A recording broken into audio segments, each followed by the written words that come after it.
Hello everyone and welcome back to my channel once again. And today we will be doing something that we probably won't be doing a lot because this is expensive.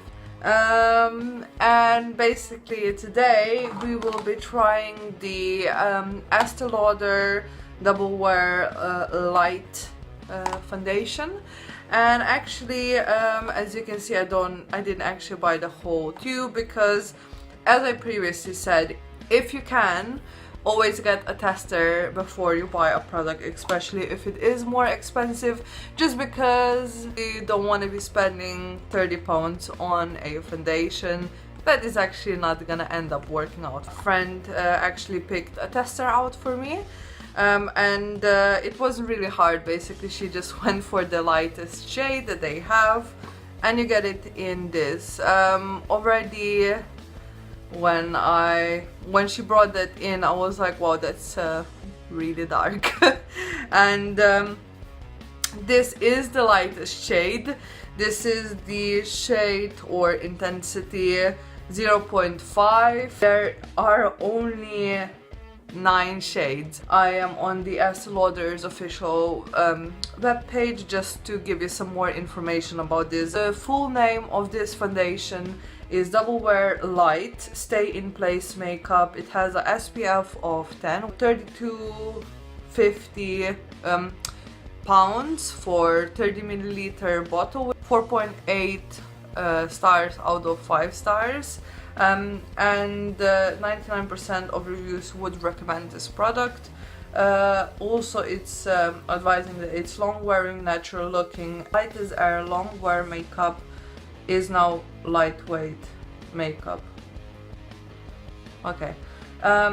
It's makeup that keeps up fresh, natural, comfortable, goes on sheer, leaves skin free to breathe all day. Right, okay, this is starting to give me idea of a BB cream, which if this is, or CC cream, and if this is indeed a very sheer coverage, then I already don't like it, just because you're paying £30 for a sheer coverage.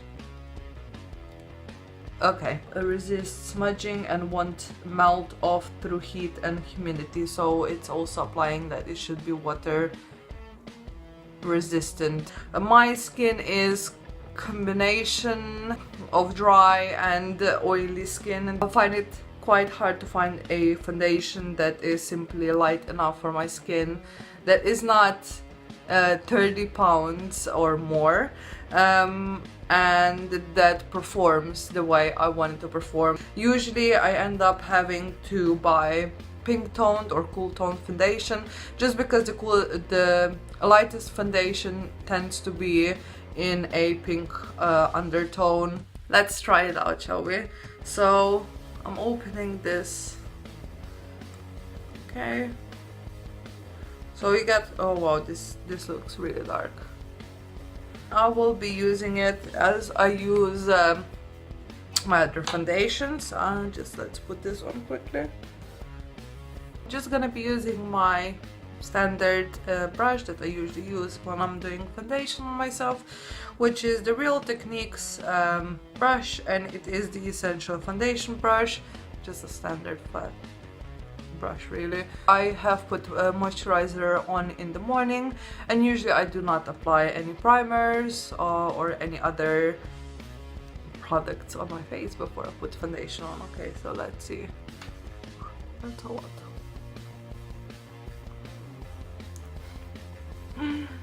It looks dark. Oh my god, okay.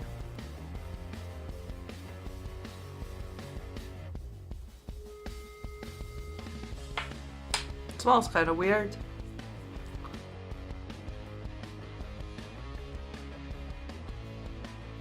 Maybe this is not that bad of a match.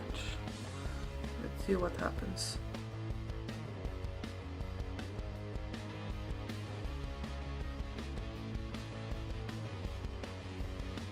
So this is the foundation now applied.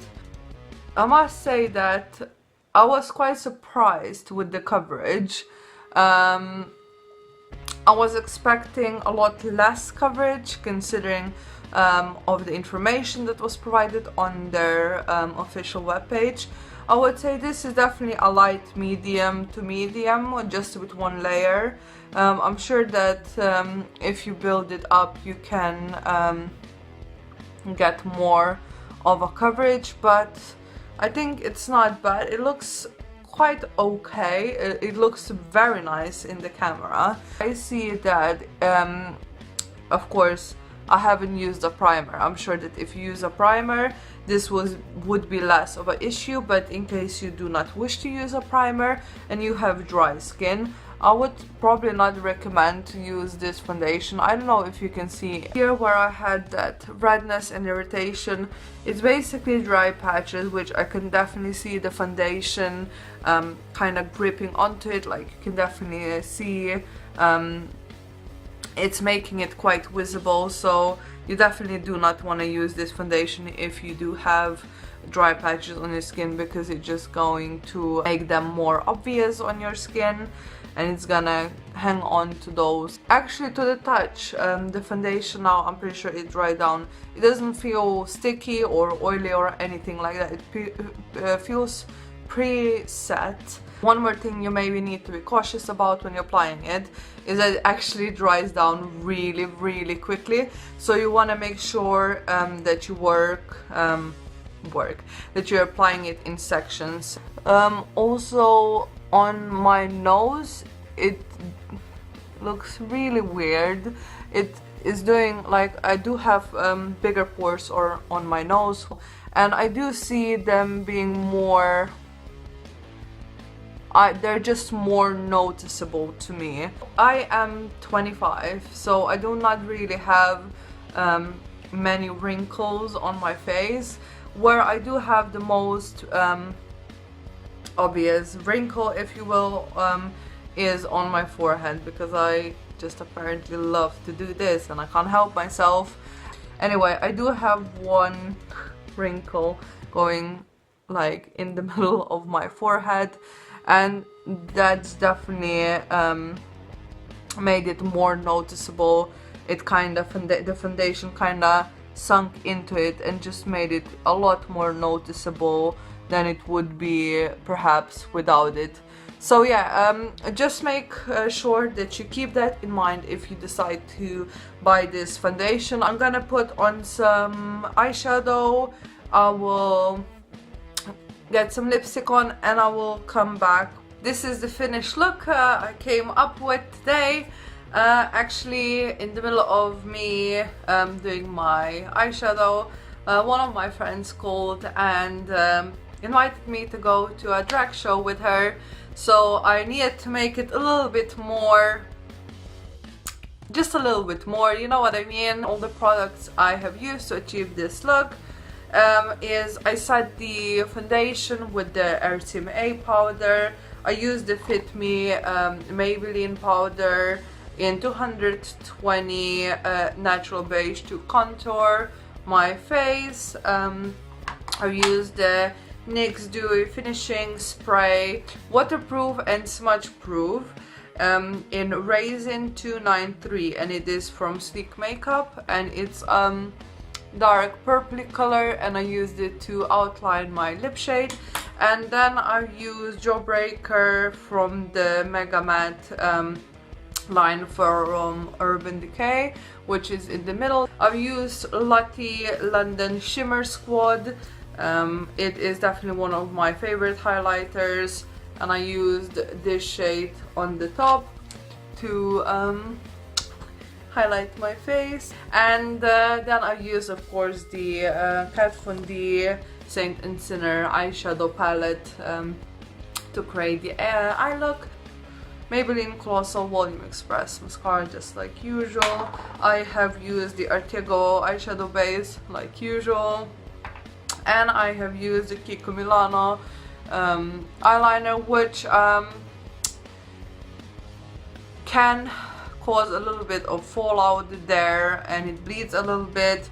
So Wouldn't really recommend this one, there are better ones, but this is what I had at hand, so that's what I used. None of the products went on weird in any way, shape or form. I mean, the highlight went on really well, and so did the contour, so I can't really complain about that. I mean, of course I can still see the pores around my nose, even though you probably can't, and the areas where I had dry patchy skin, I can still see the foundation grabbing onto those areas.